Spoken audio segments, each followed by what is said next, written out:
Hello everyone, আসসালামু আলাইকুম। Welcome back to হিনিকাস কিচেন। আজকে করে দেখাবো পাতলা খিচুড়ির রেসিপি। তো খুবই হেলদি এই পাতলা খিচুড়িটা। আমি একটু সবজি দিয়ে আর আচারি বিফ দিয়ে রান্নাটা করেছি। এইভাবে একবার আপনারা ট্রাই করে দেখবেন, কথা দিচ্ছি খুব ভালো লাগবে। আমি প্রায় এইভাবে রান্নাটা করি, বাসায় সবাই খুব পছন্দ করে খায় আর খুব প্রশংসা করে। এই যে দেখতে পাচ্ছেন কালারটা কত সুন্দর এসেছে আর কনসিস্টেন্সিটাও একদম পারফেক্ট। তো চলুন কথা না বাড়িয়ে মজাদার পারফেক্ট এই পাতলা খিচুড়ির রেসিপিটা কিভাবে করেছি সেটাই দেখে নেওয়া যাক। তো যেহেতু আচারি বিফ দিয়ে এই খিচুড়িটা আমি রান্না করব, তাই প্রথমে আচারি বিফের একটা মশলা লাগবে। সেই মশলাটা আমি তৈরি করে নিচ্ছি। 2 চা চামচ পরিমাণ আস্ত 5 ফোড়ন নিয়েছি, এখানে 2টো শুকনা মরিচ নিয়েছি, ভাজা ছিল সেই দুটোই দিয়েছি, ভাজা ছাড়াও নিতে পারবেন। ধনে নিয়েছি 1 চা চামচ পরিমাণ, কালো গোলমরিচ 1/2 চা চামচ পরিমাণ, আর কালো জিরা 1/2 চা চামচেরও একটু কম পরিমাণে নিয়েছি। এই মশলাগুলোকে এখন আমি ব্লেন্ডারে করে গুঁড়া করে নিব। মশলাটা গুঁড়া করে নিয়েছি।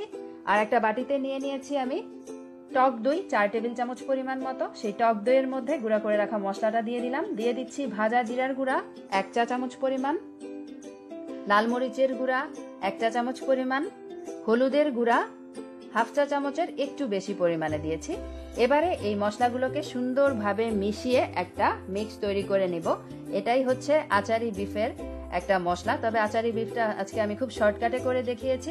পরবর্তীতে ইনশাল্লাহ ডিটেলসে আপনাদের সাথে শেয়ার করব আচারি বিফের রেসিপিটা। আসছে কোরবানি ঈদ উপলক্ষে ইনশাল্লাহ দিব। তো এটা একটু ঘন হয়ে গিয়েছিল, তাই আমি একটু পানি দিয়ে পাতলা করে তারপরে মিক্সচারটা তৈরি করে নিয়েছি। দেখতে পাচ্ছেন, আপনারা বুঝে তারপরে পানিটা অ্যাড করে ঘন একটা মিক্সচার তৈরি করে নেবেন। এখন যেটা করব, একটা হাঁড়ি নিয়ে তাতে আগে থেকে ধুয়ে ছোট ছোট টুকরা করে কেটে রাখা 1 কেজি পরিমাণ বিফ আমি হাঁড়িতে নিয়ে নিয়েছি। যেই হাঁড়িতে বিফটা রান্না করব সেই হাঁড়িতেই বিফটা নিয়ে তাতে কিছু গরম মশলা অ্যাড করে দিচ্ছি। দিয়ে দিয়েছি এলাচি, দারচিনি 5-6টা করে, লবঙ্গ দিয়েছি, আর দারুচিনি দিয়েছি বড় সাইজের 2 স্টিক, একটি তেজপাতা দিয়েছি, একটা বড় সাইজের পেঁয়াজ মোটা টুকরা করে কেটে নিয়েছি সেটা দিয়ে দিলাম, আর 4-5 কোয়া রসুন সেটাও কেটে দিয়ে দিলাম। আদা রসুনের বাটা দিয়ে দিলাম 2 টেবিল চামচ পরিমাণ। আদা রসুন আলাদা দিতে চাইলে 1.5 টেবিল চামচ আদা বাটা আর 1/2 টেবিল চামচ পরিমাণ রসুন বাটা দিলেই হবে। আমি রসুন কেটেও ইউজ করেছি, কারণ রসুন তো খাওয়া হেলথের জন্য খুব ভালো। আর বাটা রসুন থেকে আস্ত রসুনটা দিলে কিন্তু রসুনের কড়া ফ্লেভারটা আসে না, তাই আমি আস্ত আর বাটা দুটো মিলিয়ে ইউজ করি। আর দিয়ে দিলাম সেই তৈরি করে রাখা মশলার মিক্সচারটা। দিয়ে দিচ্ছি রান্নার তেল 1/3 কাপ পরিমাণ।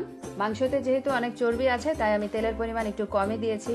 আর তেল কম খাওয়া হেলথের জন্য তো খুব ভালো। দিয়ে দিচ্ছি আস্ত 5 ফোড়ন 1 চা চামচ পরিমাণ। এবারে এই সবগুলো উপকরণ মাংসের সাথে খুব সুন্দরভাবে আমি মেখে নিচ্ছি। ম্যারিনেট করব না, জাস্ট মেখে এটাকে রান্নাতে চলে যাব। হাত দিয়ে মেখে নিচ্ছি, এতে করে খুব সুন্দরভাবে মাংসের গায়ে মশলাগুলো লেগে যায়। মাখা হয়ে গেছে। এখন আমি হাতের মধ্যে যে এক্সট্রা মশলাটা ছিল তার মধ্যে সামান্য একটু পানি নিয়ে এক্সট্রা মশলাটাকেও ধুয়ে এতে দিয়ে দিব। এতে করে আর একটু মশলারও অপচয় হলো না। আর হাঁড়িটাকে চুলাতে বসিয়ে দিব। চুলার আঁচটাকে হাই হিটে রেখে হাঁড়িটাকে ঢেকে দিব 5 মিনিটের জন্য। এতে করে খুব তাড়াতাড়ি মাংসটা গরম হয়ে যাবে আর কষানো হবে তাড়াতাড়ি। চুলার আঁচটা কিন্তু হাই হিটে আছে এখন। ঠিক 5 মিনিট পরে ঢাকনাটাকে তুলে মাংসটাকে তলা থেকে আমি নেড়ে নিচ্ছি। খুব সুন্দরভাবে তলা থেকে নেড়ে নিতে হবে, যেন তলায় লেগে না যায়। আর আপনারা যদি এইভাবে আচারি বিফ রান্না করে খিচুড়িটা রান্না না করতে চান, সেক্ষেত্রে কিন্তু আগে থেকেই বাসি মাংসর তরকারি যদি বাসায় থাকে, বা নর্মালভাবে মাংসটা রান্না করেও খিচুড়ির সাথে মিশিয়ে রান্নাটা করে নিতে পারেন। আমি কথা বলতে বলতে দিয়ে দিয়েছি সরিষার তেল 2 টেবিল চামচ পরিমাণ। যেহেতু আচারি বিফ, সরিষার তেল দিলে আচারি একটা ফ্লেভার আসে, ভালো লাগে। তবে আপনারা চাইলে সরিষার তেল না দিয়ে ঘিও অ্যাড করে নিতে পারেন, সেক্ষেত্রেও 2 টেবিল চামচ পরিমাণ দিলেই হবে। আরো 10 মিনিটের জন্য ঢেকে দিয়েছিলাম। 10 মিনিট পরে আমি নেড়ে দিয়ে দিচ্ছি লবণ, কারণ আমি লবণ দিতে ভুলে গিয়েছিলাম। স্বাদ মতো লবণ দিয়ে সুন্দরভাবে নেড়ে দিচ্ছি। আর আরো কয়েক ধরনের বিফ রান্নার রেসিপি কিন্তু আমার চ্যানেলে আছে, লিঙ্কগুলো আমি ডেসক্রিপশন বক্সে দিয়ে দিব, আপনারা চাইলে চেক করে নিতে পারবেন। বাটির মধ্যে যে এক্সট্রা মশলাটা ছিল তার মধ্যে একটু পানি দিয়ে ধুয়ে সেই মশলাটাকেও দিয়ে দিলাম। আরো 1/2 কাপের মতো পানি দিয়ে সুন্দরভাবে নেড়ে এখন ঢেকে সিদ্ধ হতে দিব মাংসটাকে। চুলার আঁচটাকে মিডিয়ামের থেকে কমিয়ে লো করে দিব। আর মাঝখানে যদি পানিটা শুকিয়ে যায় কিন্তু মাংস সেদ্ধ না হয়, সেক্ষেত্রে আরো একটু পানি অ্যাড করে মাংসটাকে সিদ্ধ করে নিতে হবে। কয়েকটা কাঁচামরিচ দিয়ে দিলাম আর ঢেকে দিচ্ছি। আর চলে যাচ্ছি খিচুড়িটা রান্না করতে। মাংসটা সিদ্ধ হতে হতে খিচুড়িটা রান্না করে নিব। তো খিচুড়ি রান্না করার জন্য এখানে আমি ভাতের চাল নিয়েছি 1 কাপ পরিমাণ, আগে থেকে ধুয়ে তারপরে কুকারের হাঁড়িটাতে নিয়ে নিয়েছি, যেহেতু কুকারে আমি রান্নাটা করব। তবে আপনারা চাইলে কিন্তু চুলাতেও খিচুড়িটা রান্না করতে পারবেন, আবার আমার মতো কুকারেও করতে পারবেন। দিয়ে দিব মুগ ডাল। মুগ ডাল নিয়েছি এখানে মেজারমেন্ট কাপের 1 কাপ পরিমাণ। মুগ ডালটাকে আগে আমি একটুখানি টেলে তারপরে পানি দিয়ে ধুয়ে পানিতে ভিজিয়ে রেখেছিলাম 1 ঘন্টার জন্য। এখন সেই পানি থেকে ছেঁকে তুলে চালের মধ্যে দিয়ে দিচ্ছি। 1 কাপ পরিমাণ চাল, 1 কাপ পরিমাণ ডাল নিয়েছি আমি। সমান সমান চাল আর ডালের পরিমাণটা থাকলে খিচুড়িটা খেতে কিন্তু বেশি টেস্টি হয়। আর আপনারা চাইলে এখানে অন্য যে কোনো ডালও ইউজ করতে পারবেন, মুসুর অথবা বুটের ডাল। আমি কয়েক ধরনের ডাল দিয়েও খিচুড়িটা রান্না করি, সেই রেসিপিটাও কোনো সময় শেয়ার করবো ইনশাল্লাহ। আবার এইভাবে মুগ ডাল দিয়েও রান্নাটা করি, সেটা খেতেও কিন্তু অনেক বেশি টেস্টি হয়। বাসায় মিষ্টি কুমড়া ছিল, তাই আমি কিছু মিষ্টি কুমড়া কেটে নিয়েছি, খিচুড়িতে অ্যাড করে দিব। 1 কাপের মতো মিষ্টি কুমড়া আর হাফ কাপের মতো পাতলা করে টুকরা করে নেওয়া আলু দিয়ে দিলাম। খিচুড়িতে মিষ্টি কুমড়া আর আলুটা দিলে আঠালো হয় খিচুড়িটা, আর খেতে অনেক বেশি টেস্টি হয়। দিয়ে দিলাম আদা বাটা 1 চা চামচ পরিমাণ, আর দিয়ে দিচ্ছি রসুন আর পেঁয়াজ কুচি, একটা ছোট সাইজের পেঁয়াজ কুচি করে দিয়েছি, আর রসুন দিয়েছি 4-5 কোয়া ছোট ছোট টুকরা করে দিয়েছি। লবণ দিয়ে দিলাম স্বাদ মতো, হলুদের গুঁড়া হাফ চা চামচের মতো। এবারে দিয়ে দিব পানি। পানিটা এমন ভাবে দিতে হবে 3 ডাবল পরিমাণ, অর্থাৎ চাল আর ডাল 2 কাপের জন্য দিতে হবে 6 কাপ পরিমাণ পানি, আর সবজির জন্য আরো 1 কাপ আমি এক্সট্রা দিয়েছি। টোটাল 7 কাপ পরিমাণ পানি দিয়ে দিয়েছি। এখন এই হাঁড়িটাকে কুকারের মধ্যে বসিয়ে দিব। কুকারটাকে অন করে দিব, আর 15 মিনিট পরে যখন এই খিচুড়িটার মধ্যে বলক চলে আসবে তখন আমি এটাকে একটু নেড়ে দিব। কুকারে রান্নাটা করলে অবশ্য নাড়ার কোনো দরকার হয় না, কারণ এটা যখন সবকিছু সুন্দরভাবে সিদ্ধ হয়ে যায়, রান্না হয়ে যায়, তখন অটোমেটিক কুকারটা বন্ধ হয়ে যায়। তারপরে খিচুড়িটা যেহেতু একটু ঘন হয়, তলাতে লেগে যেতে পারে, তাই আমি একটু নেড়ে দিচ্ছি। 15 মিনিট পরে দেখতে পাচ্ছেন পানিটা কিন্তু অনেকখানি কমে এসেছে, আর আরো সিদ্ধ হতে হবে, আধা সিদ্ধ হয়েছে, তাই আমি আবারও ঢেকে দিয়েছিলাম। আরো 10 মিনিট পরে আমি খিচুড়িটাকে নেড়ে দিচ্ছি। দেখতে পাচ্ছেন সব কিন্তু সুন্দরভাবে সিদ্ধ হয়ে গেছে, আর পানির পরিমাণটাও বুঝতে পেরেছেন নিশ্চয়ই। কনসিস্টেন্সিটা পাতলা খিচুড়ি যেহেতু একটু তো পাতলাই হবে, যেহেতু আমি আরো পানি অ্যাড করব পরে, কারণ এটা ঠান্ডা হয়ে যাওয়ার পরে আরো ঘন হয়ে যাবে। আমি একটা ডাল ঘুটনি দিয়ে একটুখানি ভেঙে দিচ্ছি, আধা ভাঙা করে দিব। এতে করে খিচুড়ির সাথে মিষ্টি কুমড়া আর আলুটা সুন্দরভাবে মিশে যাবে, আর বাচ্চারা বিশেষ করে যারা সবজি খেতে চায় না, তারা খাওয়ার সময় কিন্তু টেরও পাবে না যে এতে সবজি অ্যাড করা আছে, কিন্তু খুব পছন্দ করেই খাবে, কারণ এর টেস্টটা অনেক বেশি ভালো আসে এইভাবে রান্না করার কারণে। খিচুড়িটা রান্না হয়ে গেছে, আধা ভাঙা করে নিয়েছি আমি সবকিছু। এরপরে সবশেষে এতে দিয়ে দিচ্ছি আমি কয়েকটা কাঁচামরিচ আর 1 টেবিল চামচ পরিমাণ টমেটো কেচাপ। টমেটো কেচাপের কারণে এর স্বাদটা অনেকখানি বেড়ে যাবে। এই উপকরণগুলো সুন্দরভাবে নেড়ে এরপরে কুকার থেকে হাঁড়িটাকে আমি নামিয়ে রাখবো।